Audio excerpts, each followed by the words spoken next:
Dala! Bonjour à tous et à toutes. Aujourd'hui, je voulais continuer sur la discussion qu'on a commencée avec le film Acrimony. J'ai eu quelques messages et puis il y a eu quelques commentaires aussi sous la vidéo, sous les vidéos, français et anglais. Pour moi, ça m'a permis justement de pouvoir maintenant aborder un sujet que je pense qui est très important et qui est une leçon aussi qu'on peut retrouver dans le film Acrimony, qui est simplement « Vous êtes responsable de votre bonheur ». C'est vous qui êtes responsable de votre bonheur.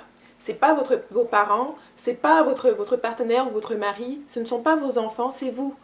Vous avez cette responsabilité-là et la vôtre. Personne n'a été placé sur cette planète pour vous rendre heureux.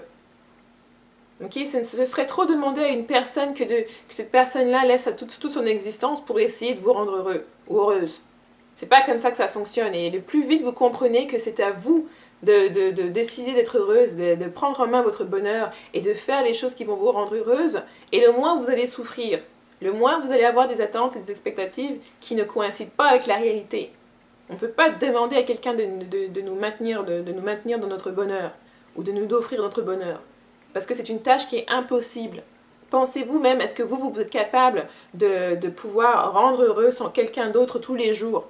Tous les jours, au jour le jour, c'est un poids qui va vous peser tellement que vous en allez avoir marre à la fin.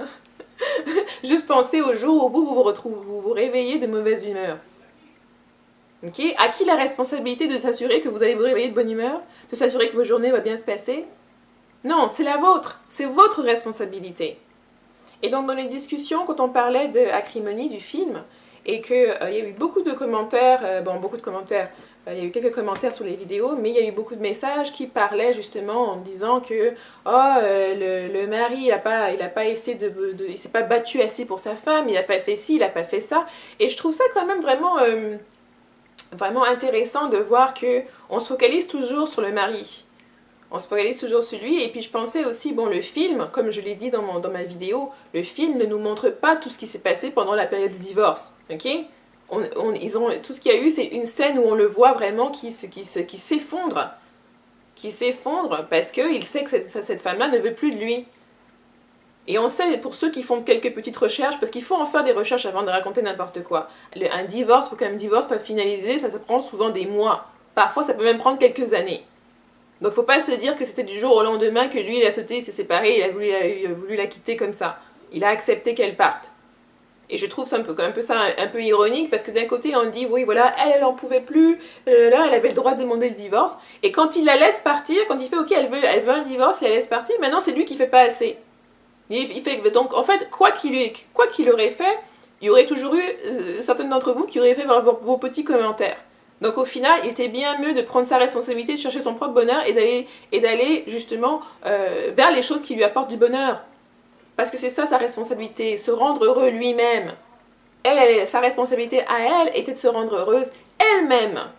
Non pas d'attendre que quelqu'un d'autre vienne la rendre heureuse, non pas d'attendre que sa famille vienne la rendre heureuse, même pas son mari.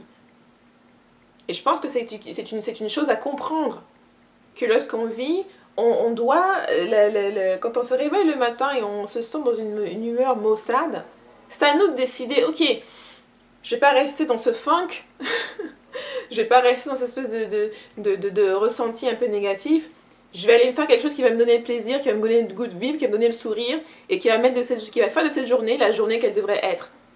Okay? C'est sûr qu'il y aura des jours où ce genre de funk va être plus ou moins facile à se débarrasser. On va avoir une aisance plus importante, on passe la journée, on a le sourire, on fait des choses qui sont positives et tout se passe bien. Puis il y avoir des journées où ça va être un peu plus difficile. On va avoir peut-être un air un peu plus maussade. Okay? Mais c'est toujours notre responsabilité de se rendre heureuse. C'est la responsabilité de personne d'autre. C'est pas aux gens autour de nous de marcher, de se taire, de passer avec sur la pointe des pieds, de marcher sur des œufs comme on dit autour de nous, juste pour que votre journée à vous soit belle. Parce que si c'était le cas, ça veut dire que tout le monde autour dirait ben toi aussi c'est ta responsabilité que moi je sois heureuse. Quelqu'un pointerait le doigt et on n'en finirait plus. On n'en finirait plus. Et de toute façon, moi je vous souligne tout le temps que vous ne pouvez jamais contrôler quelqu'un d'autre. Seule personne que vous pouvez contrôler, c'est vous. Donc votre bonheur, c'est mieux que votre bonheur dépende de vous et non pas de personne d'autre. Quelqu'un peut avoir une mauvaise journée et ça peut, si vous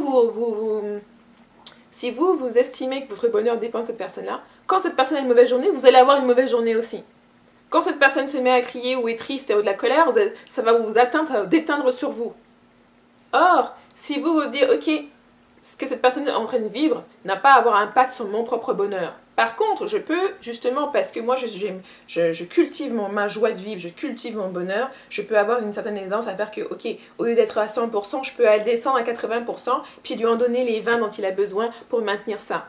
Puis en donner les 20 dont il a besoin pour pouvoir me cadrer, ou utiliser ces 20%-là pour que moi, ça ne me descende pas jusqu'à 50 ou ça ne me descende pas dans le négatif. C'est ma responsabilité de faire ça. Quand quelqu'un est en train de crier parce qu'il ressent de la colère ou qu'elle ressent de la colère, au lieu de vous mettre à crier avec cette personne-là et puis de plonger dans le négatif et puis on s'en va dans une dérive, c'est le moment de justement se dire « Oh, moi, est-ce que ça vaut bien la peine que moi, tout s'écroule pour ce qui se passe parce que cette personne est en train de crier, que ça fasse pas un effet domino, une personne crie, tout le monde se met à crier, allez, toute la ville et tout le monde est emparé. » Non, on va se dire « Ok, je vais écouter cette personne est en train de crier, je vais peut-être juste rester là, écouter calmement. » Pensez peut-être à autre chose pendant que la personne fait ça, une fois qu'elle a terminé. On peut maintenant voir, est-ce qu'elle veut en donner une solution? Peut-être qu'on va remettre ça plus tard. Mais il faut se dire que parfois, il y a des choses qui se passent, on dit, ah, moi je veux pas que ça vienne justement, ça ne va pas m'empêcher de dormir, ça ne va pas m'empêcher justement de continuer à avoir ma voix, ça ne va pas m'empêcher de donner l'amour à mes enfants qui devraient recevoir, ça ne va pas m'empêcher de continuer d'être douce avec les gens que je veux être douce et que je veux exprimer, et avoir ma joie de vivre. C'est pas quelqu'un qui vient m'arracher ma joie de vivre. Ok? Et ça, c'est une décision qu'on fait. Parce que les gens, je sais que c'est pas de me dire, oui, il y a des choses qui arrivent. Oui, parfois il y a des choses qui arrivent. Mais la façon dont vous réagissez, fait partie de votre décision. C'est vous qui choisissez comment vous voulez réagir. Et parfois, c'est vrai que certaines personnes réagissent par habitude. Parce qu'elles ont toujours réagi comme ça. Peut-être que parfois aussi, dans certains milieux, c'était acceptable de réagir n'importe comment. Mais à vous de vous demander, est-ce que cette façon de réagir vous sert ? Est-ce que cette façon de réagir vous permet justement de vous épanouir, de vivre la vie que vous voulez vivre? C'est là qu'il faut recommencer à regarder comment certains gestes, certaines actions ne vous servent pas forcément. Et si ça ne vous sert pas, c'est le moment de se raviser pour pouvoir agir autrement. De même, certaines pensées ne vous servent pas forcément. Et donc il faut raviser pour pouvoir penser autrement. Mais vous serez toujours mieux servi si vous comprenez que votre bonheur ne dépend pas des autres. Si vous comprenez que votre bonheur dépend simplement de vous et que vous avez cette responsabilité-là. Et c'est pour ça que dans le film, c'est important, je veux prendre du temps pour souligner ça dans le film. Certains des commentaires, c'était « Oh, il l'a tuée à petit feu ». Non, elle s'est tuée elle-même à petit feu. Il ne l'a pas tuée à petit feu. Chacun est responsable de son propre bonheur. Et si vous étiez vraiment dans l'optique dont je parle, vous êtes responsable de votre propre bonheur, elle a décidé de le quitter, à un moment, elle a pris sa décision, elle n'allait pas changer d'avis, donc ça veut dire, même vous, si vous aviez une amie qui disait, ok, moi je vais quitter mon mari, je supporte plus tout ce qui se passe, j'en peux plus, je suis arrivée au bout de mon rouleau et je veux partir. Je pense pas qu'il y aurait aucune d'entre vous qui serait en train de lui dire, ah, reste là, il faut rester quand même, surtout avec les mentalités et surtout avec les commentaires que j'ai vus. Vous seriez probablement la première en lui disant, oui, t'as raison, il se joue de toi, il t'utilise, blablabla. Bla, bla, bla. Et si lui, il a essayé d'empêcher, vous auriez justement cette aversion envers lui en lui disant il est censé la laisser partir, blablabla. Bla, bla, bla. Mais s'il ne le fait pas, peu importe ce qu'il aurait fait, vous auriez eu quelque chose à dire.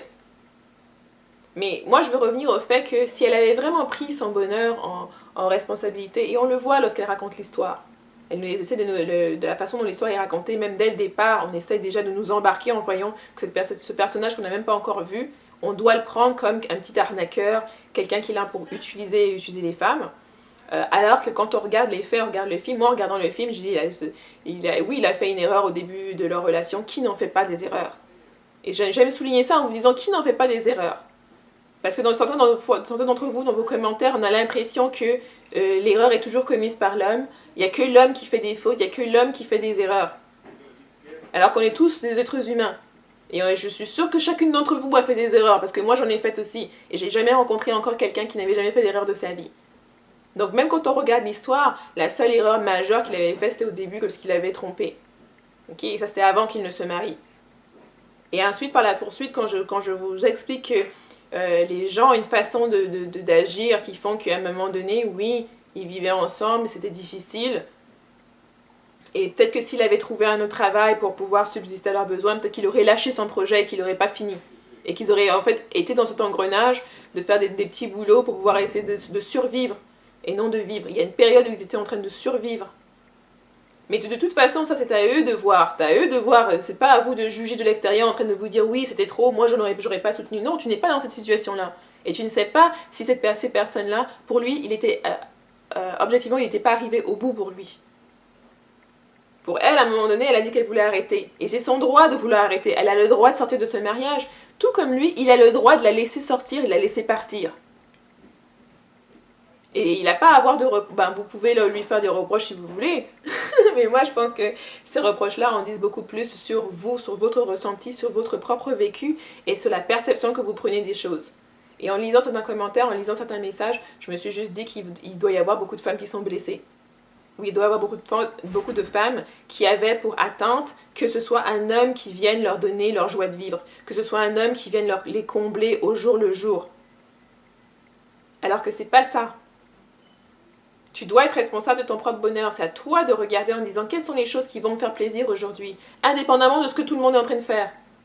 Et c'est pour ça que quand toi tu te combles et tu as ton propre bonheur et tu es attentif par rapport à cultiver ta joie de vivre, quand les autres viennent faire des choses qui te font plaisir, ça rajoute à ça. Ça rajoute. Et d'ailleurs, ça te permet même justement, lorsque toi tu as cultivé ton propre bonheur, ça te permet d'en donner aux autres aussi. Parce que là tu débordes, ça déborde de partout, là tu peux partager avec tout le monde. Mais si tu ne le fais pas et tu attends que ce soit les autres qui remplissent ton verre à chaque fois, à un moment donné, il y a quelqu'un qui va dire, si quelqu'un arrive avec un verre vide, vous allez tous les deux être là en train de mourir de soif. Donc il est plus sage que toi-même tu cherches où est-ce que toi tu vas boire, ok? Que ça vienne de toi, de l'intérieur. Et l'autre chose, c'est que quand je disais justement, elle se rend compte dans le film qu'elle aurait jamais dû divorcer. Parce qu'en fait, ça lui montrait que c'était juste une question de temps. Le fait qu'ils allaient réaliser ce que lui voulait réaliser, c'était une question de temps et non pas une question d'infidélité, non pas une question qui est en train de l'utiliser, non pas une question de ci ou de ça. Et elle se rend compte qu'elle avait toujours des sentiments pour lui, que c'était vraiment l'homme de sa vie et n'en voulait pas d'autre. Mais elle s'en rend compte trop tard. Elle s'en rend compte trop tard. Et ça, il faut accepter. Lui, il a le droit aussi d'aller chercher son bonheur. C'est ça un peu qui est un peu ironique là-dedans. Vous voudriez que toute l'histoire se focalise sur elle, sur son bonheur à elle uniquement, alors qu'il a aussi le droit, lui, d'être avec un partenaire qui va l'aimer, qui va le choyer, qui va pas lui crier dessus tout le temps, etc., etc. À tort ou à raison. Moi, déjà, je vous ai déjà dit que crier, c'est pas une façon de se comporter. Peu importe ce que la personne a fait, ça n'arrange jamais rien. Ça ne vous soulagera que pendant les instants que vous êtes en train de crier, mais la douleur que vous ressentiez reviendra juste après. C'est juste pour vous dire que c'est pas une façon d'exprimer l'émotion qui nous traverse de toute manière. Et donc, quelqu'un qui s'est focalisé sur son propre bonheur, sur se dire, ok, cette étape-là n'a pas marché, cette personne ne veut plus de moi, ok, et il faut que moi, je me focalise non pas sur cette personne-là, mais que je me focalise sur moi-même et sur les choses que moi j'ai besoin. Et amplement 10 millions de dollars, c'était amplement suffisant pour qu'elle puisse reprendre les bases à zéro, arrêter de travailler, etc. etc. Donc certains des commentaires que j'ai reçus en message, etc., qui disaient un peu oui, il a utilisé, etc. Non, écoutez, non. Elle n'a pas gaspillé toutes ces années-là, puisque toutes ces années-là ont servi autant à elle qu'à lui, arriver à la stabilité financière, à l'aisance, même à l'opulence où elle est arrivée, à un âge où elle pouvait encore se refaire et vivre sa vie. Donc maintenant, si vous êtes des personnes qui veulent vous focaliser sur les négatifs, au lieu de vivre votre vie, vous voulez gaspiller le reste de temps que vous avez à vous acharner sur quelqu'un qui ne veut pas être avec vous.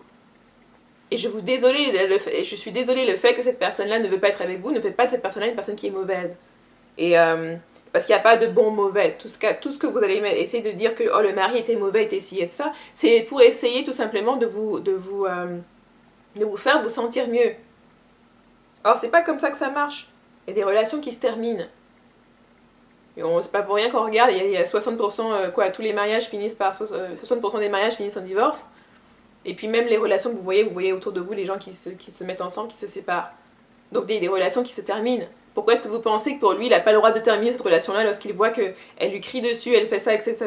Et que les mois qui ont pris à amener jusqu'au divorce n'ont pas aidé à les ramener ensemble.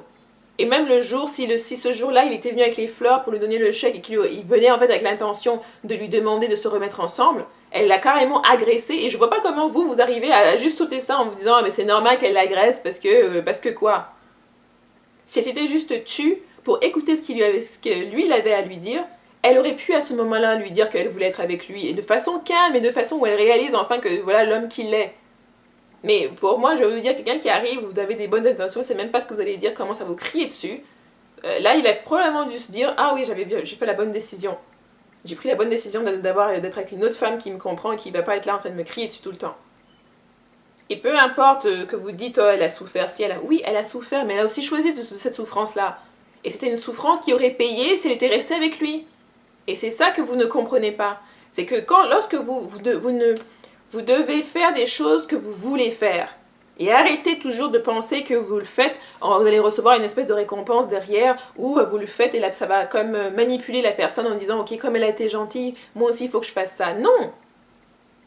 La gentillesse, c'est pas quelque chose qu'on fait parce qu'on se dit tac, moi je fais ci, tac, il va faire ça, tac. Ça, c'est des trucs de tactique et de manipulation qui ne vous avanceront pas, à moins que vous voulez faire ça jusqu'à la fin de vos jours.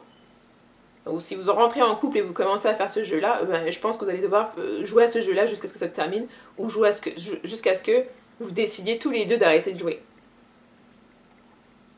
Mais je vous conseillerais, si vous faites quelque chose, si quelqu'un vous demande de faire quelque chose, si vous faites quelque chose pour quelqu'un, faites-le parce que vous voulez. Faites-le parce que ça vous donne de la joie rien que de le faire. Faites-le parce que vous êtes consciente que, ok, si cette personne n'apprécie pas, ou si ça, c'est pas grave. C'est la même chose qu'on dit, si quelqu'un veut vous emprunter de l'argent, prêtez-lui de l'argent qui ne va pas avoir une conséquence sur votre vie si vous voulez le prêter. Mais ne soyez pas à prêter de l'argent de votre loyer ou de je ne sais pas trop quoi, juste parce que vous pensez que cette personne-là va avoir une reconnaissance différente, parce que vous ne savez pas. Vous ne connaissez, les gens parfois peuvent agir de façon, de façon qui peut être impromptue et de façon que eux-mêmes ne comprennent pas forcément. C'est pour ça que vous, en agissant d'une place où ça vous fait plaisir, d'une place où vous avez en fait la latitude de le faire, c'est mieux. Comme ça, vous ne perdez rien. La gratification que vous recevez, c'est lorsque vous offrez ce cadeau à cette personne-là. Après, maintenant, s'ils apprécient pas, c'est du bonus. Parce que vous avez déjà eu justement la récompense qui venait avec, qui était de faire quelque chose que vous voulez faire. Et non pas quelque chose que vous vous sentez obligé de faire, et puis vous le faites, et puis ça commence à vous peser, vous en faites encore, vous en faites encore. Ça, c'est votre responsabilité de déterminer où est ma limite sur certaines choses. Quelles sont les choses que moi, je ne suis pas prête à faire parce que je ne me sens pas bien, je ne me sens pas confortable. Quelles sont les choses où je peux m'aventurer à sortir un peu de ma zone de confort et que je suis en paix avec ça, que je suis ok, que je vais m'avancer là-bas en me disant ok, si ça ne marche pas, c'est pas grave. Je sais que j'aurai appris quelque chose et puis j'aurai pas de sentiment, de ressenti négatif envers cette personne ou cette situation. Et c'est comme ça qu'il faut commencer à changer votre façon de réfléchir. Parce que si vous donnez de l'argent que vous saviez que cette personne-là, c'était de l'argent que vous avez besoin de faire quelque chose, juste parce que il y a une espèce de pression que vous vous mettez à vous-même, parce qu'il n'y a personne qui peut vous forcer de le faire, à moins qu'il ait un pistolet à votre tempe. Arrêtez de vous culpabiliser sur des choses que vous n'avez pas à vous culpabiliser. Si vous prenez de vous dire que les choses que vous allez faire, ce sont les choses que vous voulez faire. Vous voulez faire parce que vous aimez cette personne-là. Et que si cette personne-là ne vous donne pas ça en retour, c'est pas grave. Sinon, ne le faites pas. S'il y a des choses que vous voulez faire et que vous anticipez, vous avez une expectative avant, d'abord de 1, il faut que cette personne soit claire avec cette personne-là, que cette personne sache ça. Et puis de 2, si cette personne n'accepte pas, ne le faites pas. Parce que ça ne sert à rien d'avoir une espèce de ressenti, de blâmer le monde, de blâmer les hommes, de blâmer... Je pense que c'est de la perte d'énergie. Il y aura toujours quelqu'un d'autre à blâmer, ce sera jamais vous, ce sera jamais votre faute parce que vous avez pris certaines décisions. Vous avez décidé par exemple d'aimer quelqu'un qui ne vous aimait pas. Vous avez décidé par exemple de vous engager dans une relation qui ne marchait pas, que vous voyez que ça ne marchait pas. Et au lieu de juste accepter que ça ne marche pas, d'apprendre les leçons que vous avez pu apprendre et puis de refaire votre vie avec quelqu'un avec qui ça va marcher, vous préférez, apparemment certains d'entre vous préfèrent se focaliser sur lui. Préfèrent se focaliser sur ce que la personne ne voulait pas faire. Et donc, c'est important de prendre tout ça en considération. Je vous encourage à à regarder vos comportements, à regarder votre façon de réfléchir et ce qui vous motive. Est-ce que ce qui vous motive, c'est la joie de faire quelque chose, la joie de poser certaines actions, la joie de dire certaines choses? Ou est-ce que c'est l'anticipation de ce que vous allez peut-être potentiellement recevoir à la fin? Et c'est pour ça que dans la vidéo, je disais, on se marie pour le meilleur et pour le pire. Certains d'entre vous ont dit, ah, mais ce n'était plus que le pire, c'est que vous n'avez rien compris. Et je vous ai dit aussi, si votre option, c'est pas de se marier pour le meilleur et pour le pire, ou de voir une relation à long terme, où on n'est pas là, on ne va pas partir juste parce que quelqu'un nous dit quelque chose qu'on n'aime pas. On ne va pas partir parce que les choses deviennent un peu plus difficiles. Dans ce cas-là, elle aurait dû partir il y a longtemps. Elle n'aurait même pas dû rester les années où elle a pris 2 boulots dont vous parlez. Elle aurait dû partir dès que cette option de prendre 2 boulots s'est présentée. Elle aurait dû partir à ce moment-là. Donc soit vous êtes vraiment... vous faites vraiment face à la perception que vous avez et vous êtes radical avec ça. C'est-à-dire que dès que les choses ne vont pas exactement comme vous voulez, partez tout de suite. Mais il y en a d'entre vous qui resteraient 10 ans, 20 ans, ou je sais pas, 5 ans, 10 ans, juste pour pouvoir à la fin blâmer l'autre personne, sans prendre la responsabilité qui est la vôtre en disant mais elle a décidé de rester. Elle est restée toutes ces années-là parce que quelque part, elle y trouvait quand même son compte. Quelque part, elle y trouvait quand même son compte. Et lui, c'est pas non plus comme si, quand on montre cette partie dans le film, cette partie du couple, quand on montre, c'est pas comme si lui, ça lui faisait plaisir d'être dans ces conditions-là. Et je pense qu'il y a certains d'entre vous qui refusent tout simplement de voir ça. On montre de quelle façon lui-même ça lui fait du mal d'être là en train de voir qu'elle elle doit travailler ça, qu'il peut même pas acheter les choses dont ils ont besoin. Et entre-temps, il essaie de focaliser sur l'invention pour essayer de faire ça. Quand on disait que l'une d'entre vous a dit leur vie est devenue comme 2 colocataires. Oui, mais c'est d'un côté comme de l'autre. Et pourtant, lui, il n'a pas décidé de partir juste à cause de ça. Il n'a pas décidé d'abandonner juste à cause de ça. Et donc je pense que c'est juste des choses qu'il faut un peu se raviser et regarder. Il y avait un autre commentaire qui était assez intéressant. Je voulais juste parler un petit peu de ça, qui était assez intéressant, où on parlait un peu... la personne disait un peu, oui, mais lui, il sait bien choisir ses femmes. Il sait bien choisir ses femmes. Ou alors, elles savent bien le choisir lui. Parce que quand il a revu la femme qui travaille, en fait, qui lui a donné l'opportunité que son invention soit vue, il n'était pas avec elle. Il n'avait aucune intention d'avoir quoi que ce soit de romantique avec elle. Il l'a expliqué dans le film. Je pense qu'il y en a d'entre vous qui veulent absolument voir ce qu'elles veulent voir. Veulent absolument, peu importe si le film en lui-même nous montre que cet homme, au final, c'est un homme qui était bon. Quand il s'est marié, il s'est cadré et il s'est focalisé sur une chose et une chose seulement. Okay? Maintenant, c'est vous qui essayez par tous les moyens de voir des choses qui ne sont même pas dedans. Il n'a pas trompé sa femme avec cette femme-là. Cette femme-là a uniquement regardé son travail. Elle n'était pas intéressée physiquement avec lui, jusqu'à ce qu'elle commence à savoir qu'il y avait des problèmes dans son mariage et tout ça et tout ça. Et encore, ces 2 femmes ont agi, c'est elles qui ont choisi cet homme-là. C'est elles qui ont choisi d'être avec lui. Il y en a une qui a choisi de supporter tout ça pendant des années, et c'est elle qui a fait ce choix-là. Elle a choisi de rester malgré la situation commençant à empirer que ça. Elle a choisi parce qu'elle y trouvait son compte. Et c'est même pour ça que à la fin, elle veut encore être avec lui, parce qu'elle savait qu'elle y trouvait son compte, même quand c'était difficile. Vous ne voudriez pas être avec quelqu'un qui il n'y avait rien. S'il n'y avait rien, pendant tout ce temps, elle serait déjà partie. Et quant à l'autre, c'est vraiment, elle a vu à son plus bas, elle a vu être rejetée, et puis elle a commencé à avoir des sentiments pour lui, sachant qu'ils avaient aussi cette petite histoire avant, on parle dans le passé. Et probablement aussi qu'en regardant son travail, elle a dû développer de l'admiration pour lui parce qu'elle comprend son travail. Contrairement à sa femme qui, en fait, justement, ne comprenait pas l'effort que ça prend, l'ingéniosité que ça prendrait et l'intelligence que ça allait prendre pour tester toutes ces choses-là. Donc moi, je dirais pas il a bien choisi ses femmes, avec l'espèce de sarcasme qui était sous-entendu dans le commentaire, enfin que moi j'ai lu dans le commentaire, mais je dirais plutôt ce sont des femmes qui ont croisé son chemin, à des moments différents, avec des attitudes qui étaient différentes aussi. Par exemple, cette femme, quand elle a su qu'en fait, lui, il était engagé avec quelqu'un d'autre, et puis en fait, c'était quelque chose leur relation, c'était quelque chose de passager comme ça. Elle s'est pas accrochée à lui, elle l'a laissé partir, et elle est partie faire sa vie, finir ses études, etc. Et en plus, quand elle l'a revu, elle n'avait aucun sentiment de colère ou de machin. une d'entre vous, la façon dont vous parlez, c'est que si vous étiez le 7 vous l'aurez revu et vous avez commencé à vociférer sur lui et à ressortir tout ce qui s'est passé il y a des vingtaines d'années. Vous voyez bien que quand ils se revoient, elle lui demande comment il va, il dit « Ah, mais maintenant il est marié, il est tout ça, il est marié avec la femme qu'il était à l'époque. » Et il lui dit bien « Oui, moi je trompe pas ma femme, tout ça c'est terminé. » Donc il y a quand même une attitude à avoir qui est différente. Et moi, c'est ces points-là, c'est les points, en fait, moi j'ai utilisé ce film. Ce film n'est pas parfait, c'est une fiction, ok, c'est un film. Mais il y a des éléments sur lesquels on peut les utiliser, qui sont positifs et qui peuvent vous bénéficier. Un de ces éléments-là, c'est le fait que justement, de ne pas toujours prendre toutes les choses personnelles, donc de garder des choses avec vous pour des années et des années. Cette fille-là, elle l'a rencontré, elle ne savait pas que lui, il avait déjà une copine, ils étaient en train de coucher ensemble quand il y a tout ce drame. Et au final, ça n'a pas marché, elle est partie, elle a continué sa vie. Et quand elle l'a revu, elle n'avait aucun sentiment négatif envers lui, elle a tout simplement écouté ce qu'il avait à dire, sachant que pendant ce temps-là, elle a cultivé son propre bonheur, elle a eu besoin de personne pour faire ça, elle a fait ça elle-même. Ça l'a ramené à un moment donné, lui, dans sa vie. Elle a eu une opportunité où elle a pu l'aider. Et elle ne l'a pas fait parce qu'elle était attirée par lui, etc. Elle l'a fait parce qu'elle a commencé à lire. Elle avait une curiosité pour lire c'est quoi exactement le travail qu'il faisait, connaissant qu'elle était aussi ingénieure.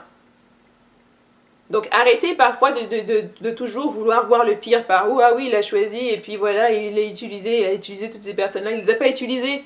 Cette femme-là, quand elle a vu son travail, c'est pas seulement pour lui donner une opportunité, c'est parce qu'elle savait que ça allait amener de l'argent à sa boîte. Ok? Et d'ailleurs, lui-même, il a vraiment une confiance en lui-même, parce que même cette femme-là lui avait dit « Ah, mais tu aurais pu prendre l'argent. » Et tout comme sa femme. Et il a expliqué que non, il sait très bien la valeur de son travail. Et tu as deux côtés. Un côté où tu expliques, et puis la personne te dit « Oh, tu n'importe quoi, on aurait pu prendre cet argent-là et puis faire ce qu'on voulait faire. » Et puis un autre côté où la fille a juste laissé tomber, elle a juste compris. Et elle est partie, en fait, suivre sa lignée en poussant de l'autre côté au travail pour que lui puisse avoir le contrat qu'il voulait avoir. Et tu as deux attitudes qui sont différentes. Et moi, je vous dis ça parce qu'il y a une attitude qui peut vous bénéficier plus que l'autre. D'où l'exemple du film.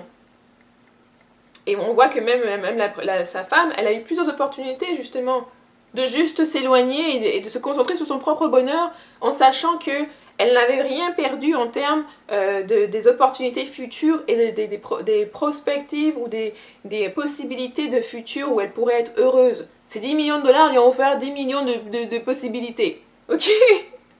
Et c'est ça, parfois il faut savoir justement trouver son bonheur, être conscient de ce que quand on fait quelque chose, on le fait d'abord pour soi parce que ça nous fait plaisir. Surtout c'est comme quelque chose que quelqu'un nous demande. Moi, je pense que quand elle payait pour ses études, quand elle payait pour la maison et tout ça, ça lui faisait plaisir quelque part, sinon elle l'aurait pas fait. Et ça lui a fait plaisir de le voir à quel point, lui, quand il parlait d'elle, et on peut le voir, il s'aimait ces deux personnes-là. Donc arrêtez de faire comme si cette personne, lui, il était là en train de la manipuler tout le temps, qu'il l'a jamais aimée et toutes ces choses-là. Arrêtez.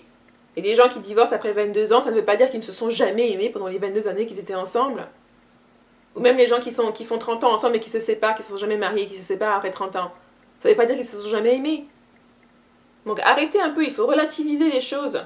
Il faut vraiment relativiser les choses. Et je vous encourage, et j'espère que vous allez, certains d'entre vous vont réfléchir en se disant, et en considérant le fait que vous êtes responsable vous-même individuellement de votre bonheur et que personne ne prendra cette responsabilité-là pour vous. Personne.